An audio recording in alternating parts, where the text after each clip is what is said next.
പെൺകുട്ടികൾ നിങ്ങളോട് വിശ്വാസത്തോടെ പറഞ്ഞൊരു കാര്യം അത് പുറത്തു പറയുന്നത് ശരിയാണോ? എസ്പെഷ്യലി അത്തരം കാര്യങ്ങൾ അവരുടെ പീരീഡ്സിനെ കുറിച്ചും പ്രഗ്നൻസിയെ കുറിച്ചും ഒക്കെ ആണെങ്കിലോ? ഇങ്ങനെ ചെയ്ത് പ്രശ്നത്തിലായ ഒരു ആപ്ലിക്കേഷൻ ആണ് ഫ്ലോ.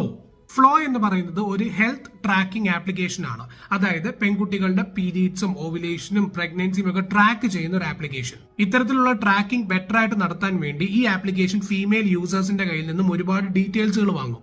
അതിൽ അവരുടെ മെൻസ്ട്രൽ സൈക്കിളിനെ കുറിച്ചും സെക്ഷൽ ഇന്റർകോഴ്സിനെ കുറിച്ചും ഒക്കെ ഉള്ള സെൻസിറ്റീവ് ആയിട്ടുള്ള ഡീറ്റെയിൽസുകളും ഉണ്ടായിരിക്കും. ഇത്തരത്തിലുള്ള സെൻസിറ്റീവ് ആയിട്ടുള്ള ഡാറ്റകൾ ഒരു കാരണവശാലും മറ്റൊരു വ്യക്തി അറിയില്ല എന്നൊരു ഗ്യാരണ്ടി തന്നുകൊണ്ടാണ് ഈ ആപ്ലിക്കേഷൻ ഫീമെയിൽ യൂസേഴ്സിന്റെ കയ്യിൽ നിന്നും ഈ ഒരു ഡീറ്റെയിൽസ് വാങ്ങുന്നത്. എന്നാൽ യഥാർത്ഥത്തിൽ എന്താണ് സംഭവിച്ചതെന്ന് പറഞ്ഞു കഴിഞ്ഞാൽ ഈ ആപ്ലിക്കേഷൻ ഇത്തരത്തിൽ കളക്ട് ചെയ്ത ഡാറ്റകൾ മാർക്കറ്റിംഗിന് വേണ്ടിയിട്ടും അഡ്വർടൈസിംഗ് പർപ്പസിന് വേണ്ടിയിട്ടും ഒക്കെ മറ്റുള്ള കമ്പനികൾക്ക് വിൽക്കുകയായിരുന്നു. ഇങ്ങനെ ഷെയർ ചെയ്തിരുന്ന മിക്ക ഡീറ്റെയിൽസിനുമൊപ്പം അത് ഏത് യൂസർ കൊടുത്ത ഡീറ്റെയിൽസ് ആണെന്നുള്ള കാര്യവും അടങ്ങിയിരുന്നു. എന്തായാലും ഈ ഒരു ആപ്ലിക്കേഷനെതിരെയുള്ള കേസ് ഇപ്പോഴും കോടതിയിൽ നടക്കുന്നുണ്ട്. ഇത്തരത്തിലുള്ള പരാതികൾക്കെതിരെയായി ഫ്ലോ ആപ്പ് പ്രതികരിച്ചത് ഇങ്ങനെയാണ്. അവരുടെ ടേംസ് ആൻഡ് കണ്ടീഷൻസിൽ വ്യക്തമായി കൊടുത്തിട്ടുണ്ട് ഇത്തരത്തിലുള്ള ഡാറ്റകൾ തേർഡ് പാർട്ടി ആപ്ലിക്കേഷന് ഷെയർ ചെയ്യുമെന്നുള്ളത്. അത് യൂസർ ഈ ആപ്ലിക്കേഷൻ സൈൻ അപ്പ് ചെയ്യുന്ന സമയത്ത് തന്നെ ഈ ടേംസ് ആൻഡ് കണ്ടീഷൻസ് ടിക്ക് ചെയ്ത് വിട്ടിരുന്നു. മാത്രമല്ല കമ്പനി എടുത്തു പറയുന്ന മറ്റൊരു കാര്യം കൂടെ ഉണ്ട്. ഇവർ ഇത്തരത്തിലുള്ള ഡാറ്റകൾ തേർഡ് പാർട്ടി ആപ്സിന് കൊടുത്തു എന്നുള്ളത് ശരിയാണ്.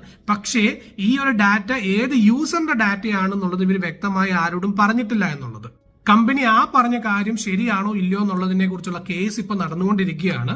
എന്തായാലും ഇത്തരത്തിലുള്ള ഒരുപാട് ഹെൽത്ത് ട്രാക്കിംഗ് ആപ്ലിക്കേഷൻസ് ഉണ്ട്. പലതിലും നമ്മൾ സൈനപ്പ് ചെയ്യുമ്പോൾ ടേംസ് ആൻഡ് കണ്ടീഷൻസ് ഒന്ന് വായിച്ചു നോക്കുക പോലും ചെയ്യാതെയാണ് അത് ടിക്കറ്റ് വിടുന്നത്. ചിലപ്പോൾ നമ്മൾ പലരുടെയും സെൻസിറ്റീവ് ആയിട്ടുള്ള ഡേറ്റകൾ ഇങ്ങനെ പല കമ്പനികളും ഉപയോഗിക്കുന്നുണ്ടാവാം.